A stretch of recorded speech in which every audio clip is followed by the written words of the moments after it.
ప్రభు ఘనమైన నామమునకు మహిమ కలుగును కాక.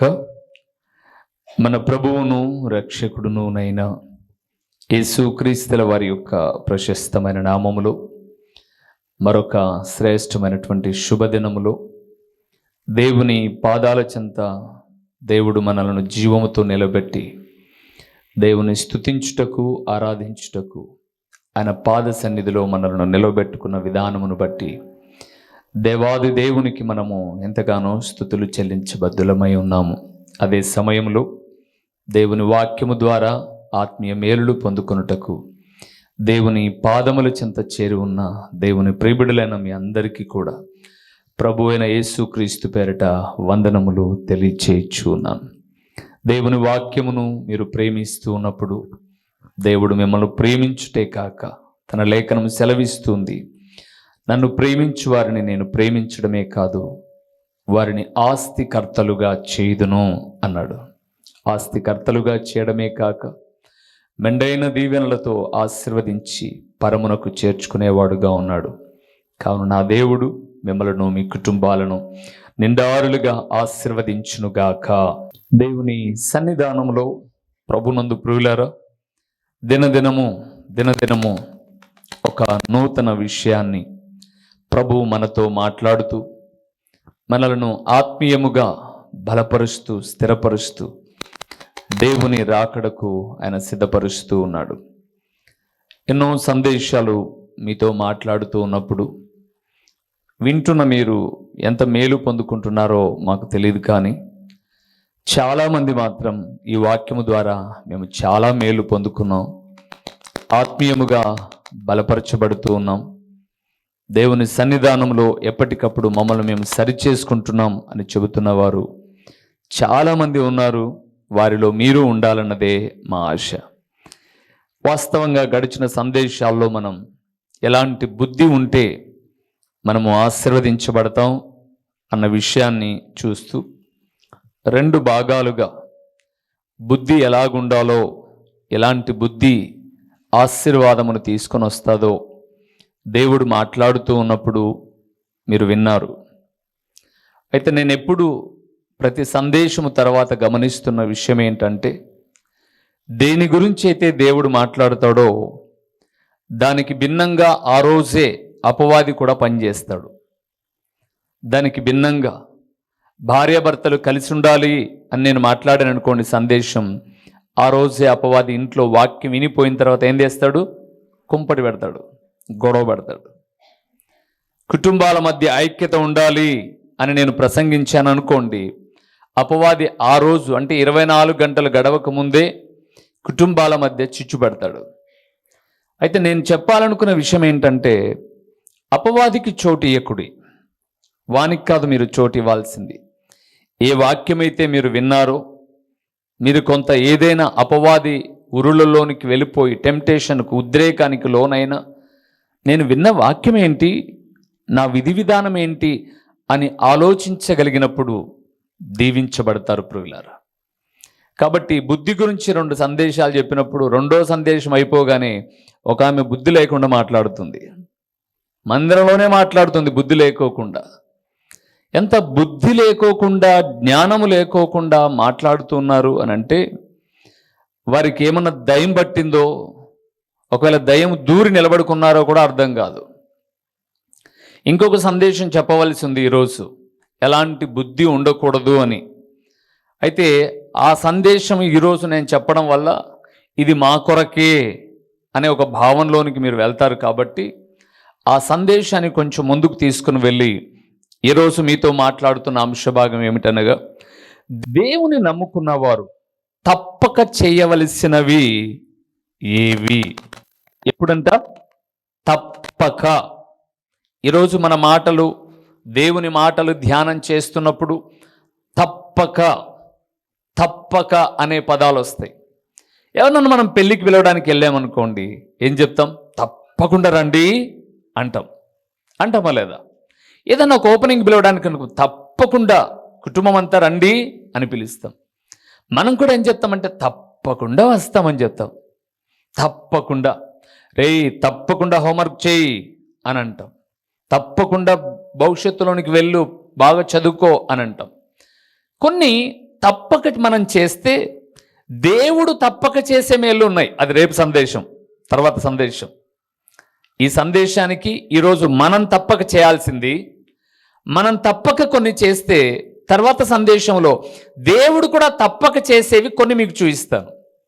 ఈరోజు మనం తప్పక చేయాల్సినటువంటి విషయాలు చాలా ఉన్నాయి. సాధ్యమైనంత వరకు కొన్నైనా మీతో ఈరోజు నేను మాట్లాడడానికి ప్రయత్నం చేస్తాను. మూల వాక్య భాగంలోనికి వెళ్దాం. సమూయేలు మొదటి గ్రంథం 30వ అధ్యాయము. రండి ఒకసారి అందరం చూద్దాం ఈ మాటను. దావీదుతో దేవుడు చెప్పిన మాట.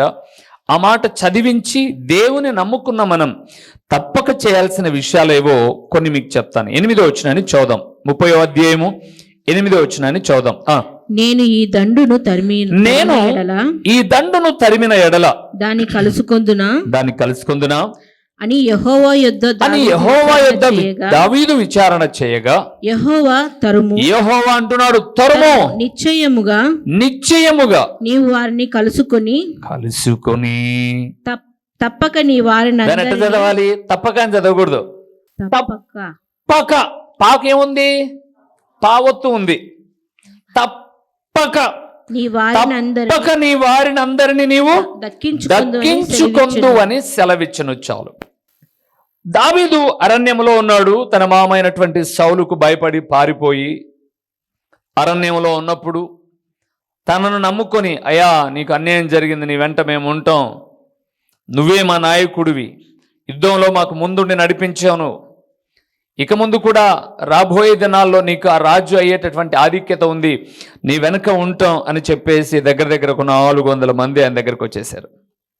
అయితే వీళ్ళందరూ అంటే పురుషులందరూ ఇళ్ళ దగ్గర లేకోకుండా వాళ్ళ అరణ్యంలో చిన్న గుడిచెలు వేసుకొని ఉన్నారు.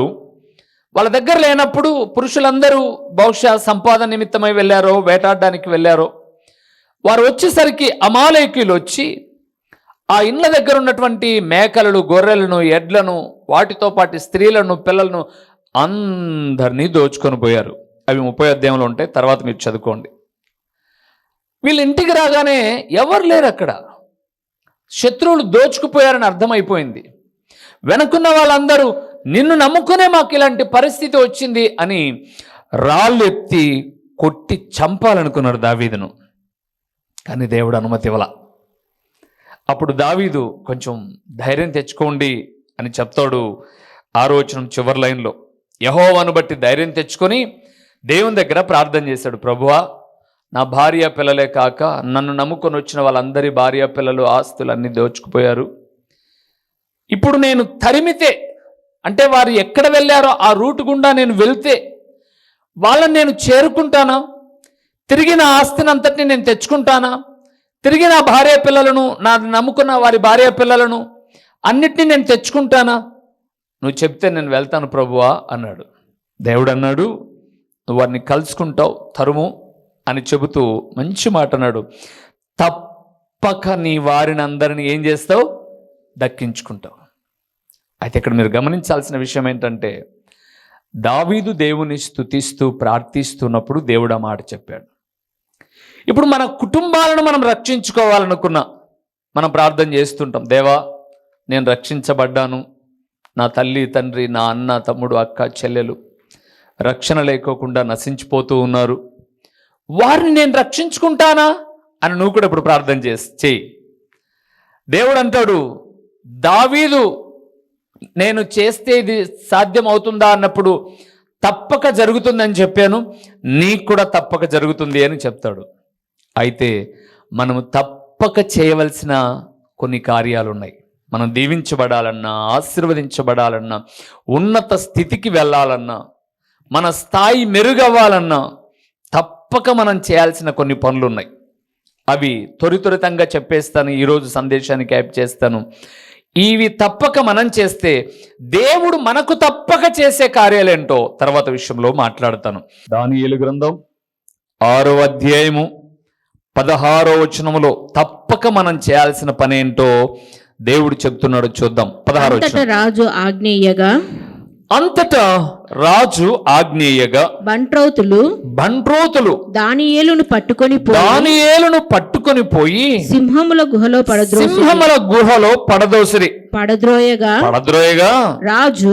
రాజు మాట్లాడుతూ అంటున్నాడండి, నీవు అనుదినము ఆ మాట నీవు అనుదినము తప్పక సేవించుచున్న పక అని రావాలి, అంటే ఒత్తి పలకాలి.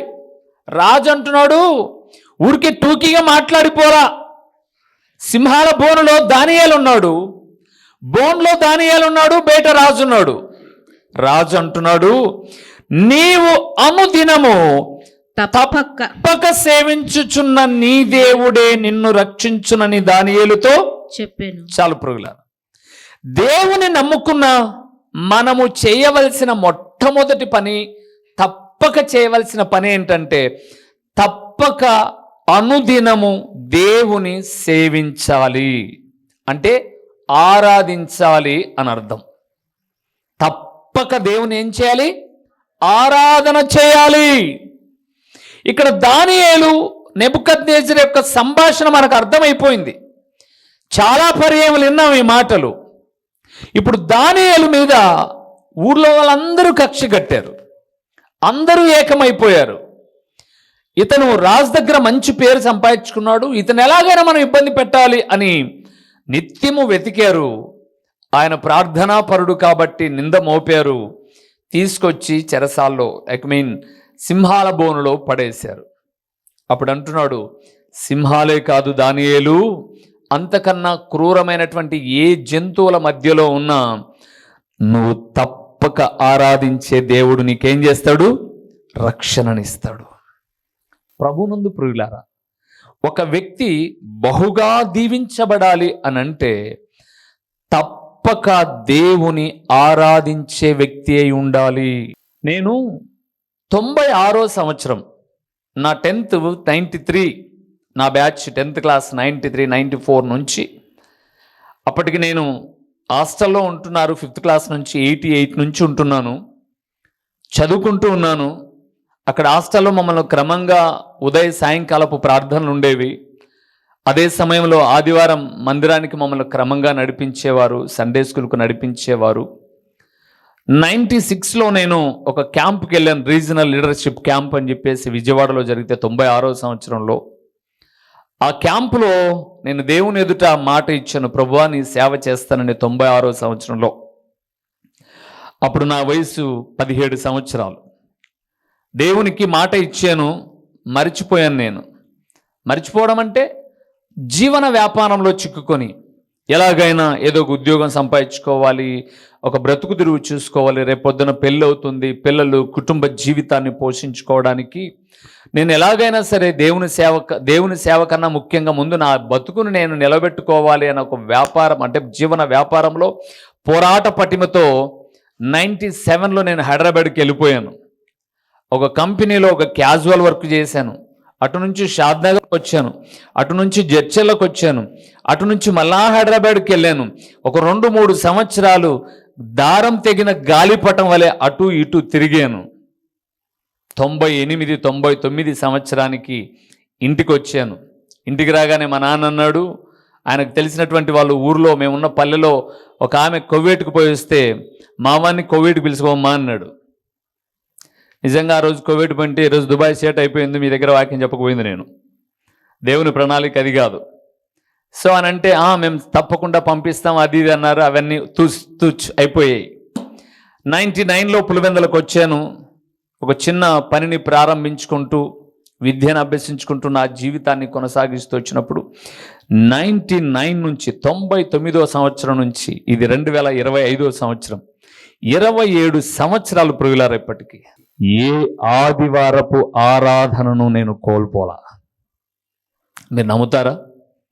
మా అమ్మ చనిపోయింది శనివారం, ఆదివారం ఆరాధన జరిగింది. నా తోడబుట్టిన అన్న ఒక అన్న చనిపోయాడు శనివారం, ఆదివారం ఆరాధన జరిగింది. ఇంకా నేను చెప్తాను, రేపొద్దున నేనే పోయినా కూడా, అది ఆదివారం అయినా కూడా, అయ్యో మన పాస్టర్ గారు పోయారనకూడదు, ఇంకొకరిని పిలిపించైనా లేదా మీలో ఎవరైనా ఒకరు లేచి ఆరాధనలో పాలు పొంది ప్రభు బలలో చేయి వేసి తర్వాత వచ్చి మిగతా కార్యక్రమానికి వెళ్ళాలి. దేవుని అనుదినము తప్పక సేవిస్తూ ఉన్నప్పుడు శ్రమల నుంచి విడిపించడమే కాదు, అతని స్థితి మొదట కొద్దిగా నుండి నన్ను తుదకతను మహాభివృద్ధి ప్రియులారా. దానియేలు జీవితాన్ని మనం చూస్తే ఒక బానిసగా వచ్చాడండి బబులోను చెరకు. బానిసైనటువంటి తను బానిస జీవితము నుంచి ఉద్యోగం లేదు. దానియేలు అక్కడికి వచ్చినప్పుడు దానియేలు గ్రంథం 1వ అధ్యాయం 2వ అధ్యాయం చదువుతున్నప్పుడు మొదటి అధ్యాయంలో దానియేలుకి ఏ ఉద్యోగం లేదు. ఒక బాలుడు, ఒక యవ్వనస్తుడు, దేవుడు మహాకృపను బట్టి రాజు కొరకు పెంచమని ఒక ఆజ్ఞ జారీ చేయబడింది. అప్పటి నుంచి కూడా నిష్ఠ నియమ ప్రార్థన జీవితాన్ని కలిగి దేవుని తప్పక ఏం చేసేవాడు? ఆరాధన చేసేవాడు. అందుకే సింహాలు అతనికి ఏ హాని ఏమయ్యే చేయలేకపోయాయి. నువ్వు ఒక సంవత్సరం నీ రక్షించబడిన జీవితం అంతా వద్దు, నువ్వు కూడా ఒక హిస్టరీ మాదిరి వేసుకొని, ఎస్ నేను పలాని సంవత్సరం అన్నగారి ద్వారా బాప్తిసం తీసుకొని రక్షించబడ్డాను, ఆ రోజు నుంచి సోన్సో వద్దు. కేవలం ఒక సంవత్సరానికి లెక్క వేసుకో. గడిచిపోయింది 24, ఇప్పుడు 25లో ఉన్నావు. 25లో ఇప్పటికీ నువ్వు ఎన్ని ఆదివారాలు ఎగర కొడుతున్నావు? ఎగర కొడతావు. ఎంత నిర్లక్ష్యం! నువ్వు తప్పక దేవుణ్ణి ఏం చేయాలి? ఆరాధన చేయాలి. 14వ అధ్యాయము జకరియా గ్రంథం 16-17 వచనాలు మనం చూద్దాం ప్రియులారా. 16-17 వచనాలు చూద్దాం. మరియు యెరూషలేము మీదికి వచ్చిన అన్యజనులలో శేషించిన వారందరూ సైన్యములకు అధిపతియగు యెహోవాయగు రాజునకు మ్రొక్కుటకును పర్ణశాల పండుగను ఆచరించుటకును ఏటేటా ఒత్తురు. లోకమందుండు కుటుంబములలో సైన్యములకు అధిపతియగు యెహోవాయగు రాజునకు మ్రొక్కుటకై యెరూషలేమునకు రాని వారందరి మీద వర్షము కురవకుండును. ముందు విషయాన్ని వెనక విషయాన్ని మీకు చెప్తాను. ఆ రోజుల్లో ఇశ్రాయేలుకు పర్ణశాలల పండుగ అనే పండుగ చాలా ప్రాముఖ్యమైనది. ఏటేటా పండుగకు వెళ్ళేవారు. ఎక్కడికి? యెరూషలేముకు. ఈ 2 మాటలు చూడండి. ఇశ్రాయేలు ఏటేటా పండుగకు వచ్చేవాళ్ళు, ప్రభువును ఆరాధించేవారు. పండుగకు రాని బ్యాచ్ కూడా ఉంది. 17వ వచనంలో రాని వారి మీద ఏమి కురవదు? గుర్తుపెట్టుకోండి, ఆరాధనకు రాని వారికి దీవెనలు. దానికేం సేవకుడు శపించి దూషించి ప్రార్థన చేయకుండా ఉండాల్సిన ఏ అవసరత లేదు. నీవు సేవించే దేవుడే నిన్ను ఆశీర్వదించే దేవుడు. నీవు ఎప్పుడైతే సేవించే దేవుని నిర్లక్ష్యం చేస్తావో, ఇదిగో నిర్లక్ష్యం చేసిన వారి పొలాల మీద వర్షం ఉండదండి. నేను అనుకున్నాను ఒకసారి, ఇట్లా కూడా ఉంటుందా? దేవుడు ఒక చోట వర్షం పడించి ఒక చోట వర్షం పడించడానంటే మీరు నమ్మండి ప్రియులారా. ఒక కుటుంబం నన్ను కలుసుకోవడానికి వచ్చారు. వాళ్ళు ఎక్కడున్నారు టౌన్లో అని అంటే రోటరీపురం దగ్గరికి వెళ్ళారు. వాళ్ళ బంధువులు ఉంటే అక్కడికి వెళ్ళి ఫోన్ చేశారన్న, మీ వాక్యం మేము చూస్తాం, మీ దగ్గరికి ప్రార్థన చేయించుకోవడానికి వచ్చామని. రోటరీపురంలో మా బంధువులు ఉన్నారు, వాళ్ళని కలిసి వస్తామంటే వెళ్ళండి అన్నాం. రోటరీపురానికి వెళ్ళారు వాళ్ళు. మేము ఇక్కడున్నాం. చాలాసేపు అయింది, నేను బయటికి వెళ్ళాలి. ఫోన్ చేశాను నేను, అన్న ఏంటి మీరు రాలేదు అని అన్నాను. అన్న వర్షం పడుతుందన్నా అన్నారు. ఇక్కడ చూస్తే తేటగా ఉంది. ఏ వర్షం లేవు, మబ్బులు లేవు, ఎండలు ఏమీ లేదు, ప్రశాంతంగా ఉంది ఇక్కడ వాతావరణం. అంటే మనమున్న పులివెందల్లోనే 1 కిలోమీటర్ అవతల వర్షం పడుతుంది, కిలోమీటర్ ఇవతల వర్షము. మీకు కూడా అలాంటి వార్తలు వినింటారు. ఏం బజార్కి వెళ్ళాం ఇంకా రాలంటే వర్షం పడుతుంది పూలంగల్ దగ్గర అని అంటే, పూలంగల్ దగ్గర వర్షం పడితే మన ఇంటి దగ్గర వర్షం లేదు. ఇలాంటి సంఘటనలు మనం చూసాం. ఎవరైతే దేవుని ఆరాధన చేయలేదో వారి జీవితాలలో వారి పొలాలన్నీ ఎండిపోయే వర్షము లేక. దేవుని ప్రియమిలారా, ఎప్పుడైతే దేవుని ఆరాధనను నిర్లక్ష్యము చేస్తావో, నీవు సంపాదించిన, నీ భార్య పిల్లలు సంపాదించిన ఆ సంపాదన దీవెనకరముగా ఉండదు. అందుకే బైబిల్ గ్రంథంలో 128వ కీర్తనను మనం చదువుతున్నప్పుడు, యెహోవా యందు భయభక్తులు కలిగి ఆయన త్రోవలందు నడుచు వారందరూ ధన్యులు, నిశ్చయముగా నీ చేతుల కష్టార్జితాన్ని నీవు అనుభవిస్తావు, నువ్వు ధన్యుడవు, నీకు మేలు కలుగును. ఎప్పుడు? ఆయన త్రోవలో నువ్వు నడిచినప్పుడు.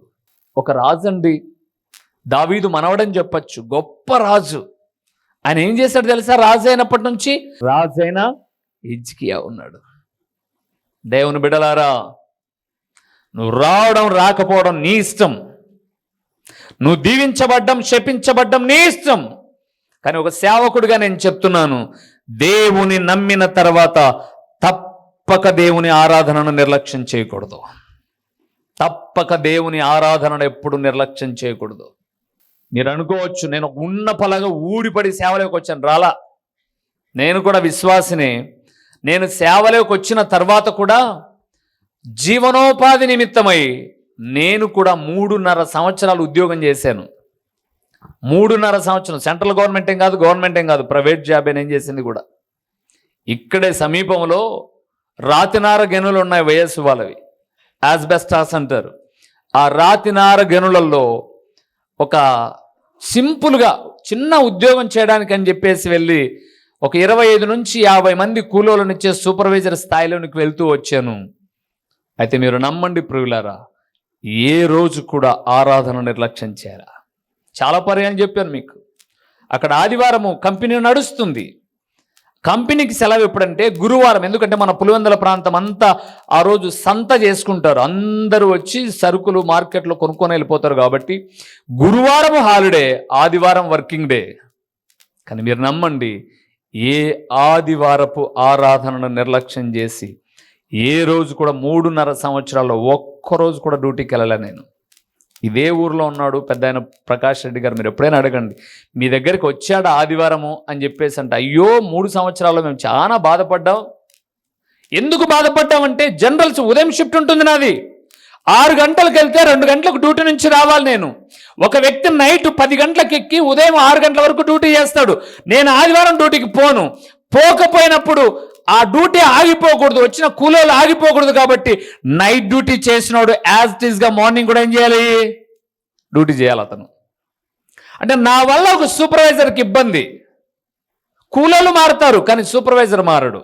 ఎందుకంటే ఆయనను రిలీవ్ చేయాల్సింది నేనే. కానీ మీరు నమ్మండి ప్రియులారా, నా దేవుని కోసం అలాంటివన్నీ ప్రక్కన పెడుతూ వచ్చాను. ఈరోజు నా దేవుడు నన్ను దీవించిన విధానానికి నిలువెత్తు సాక్ష్యం మీరే ప్రియులారా. ఎందుకు అనంటే, దేవుని ఆరాధనను తప్పక ఆరాధించాలి, తప్పక ఆరాధించాలి. కొన్నిసార్లు మా యజమానుడైనటువంటి ఆ పెద్ద ఆయన అనేవాడు, ఆదివారం సాయంత్రం 4 గంటలకు లోడెత్తాలి నార. కాబట్టి 2-3 సూపర్వైజర్లు ఉంటే ముగ్గురు ఉంటాం మామూలుగా, ఫస్ట్ సెకండ్ థర్డ్. 3 రండి ఆదివారం డ్యూటీకి.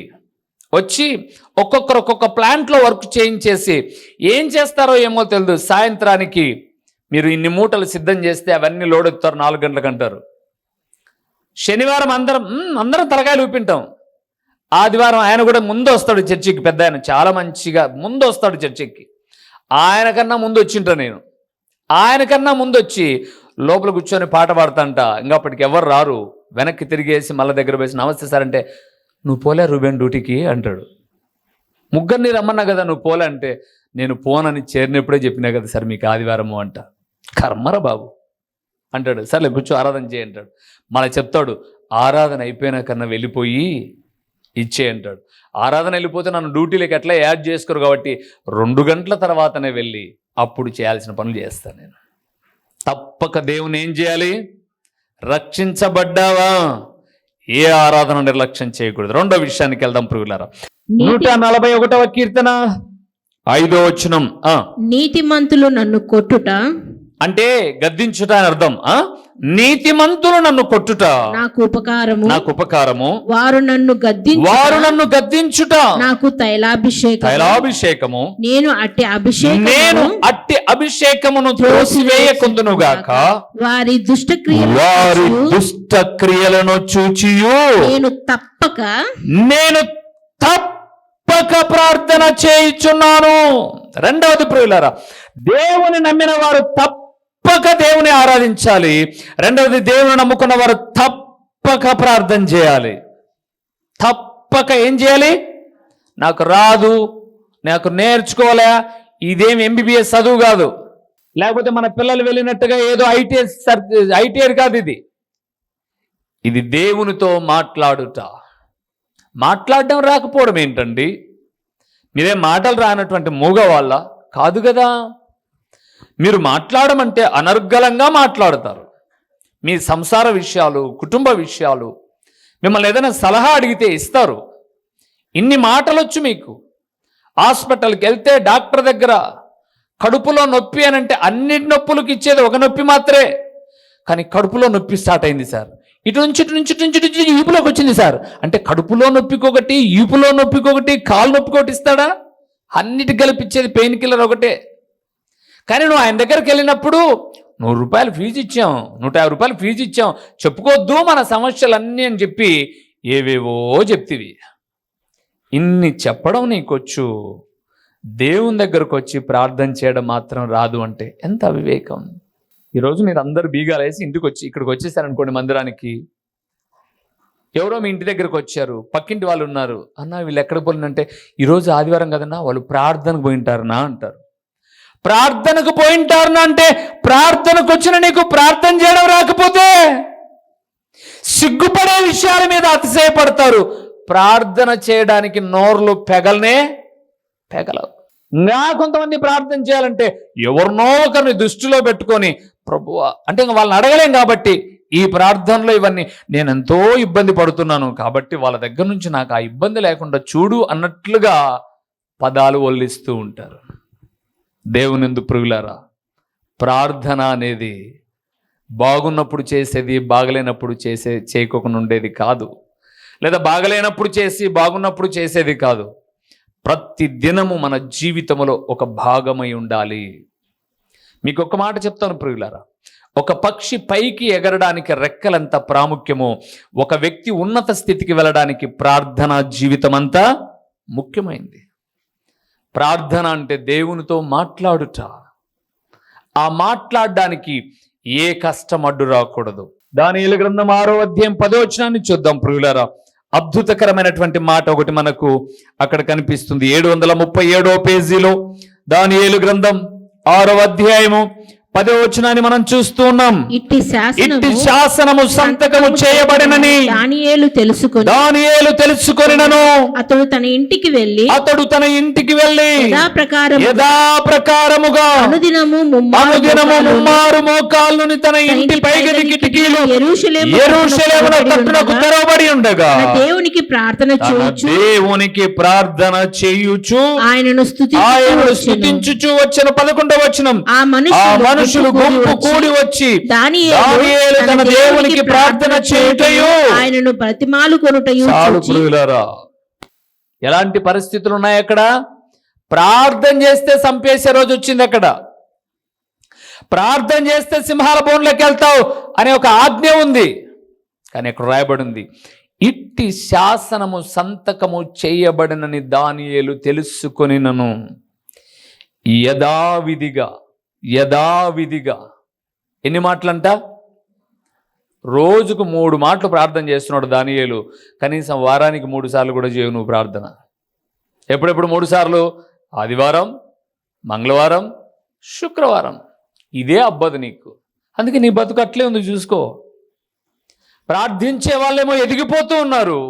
వాళ్ళని చూసి నువ్వు అసూయపడ్డం తప్ప, వాళ్ళని చూసి బాధపడ్డం తప్ప నీ బతుకులో చేసేది ఏమీ లేదు.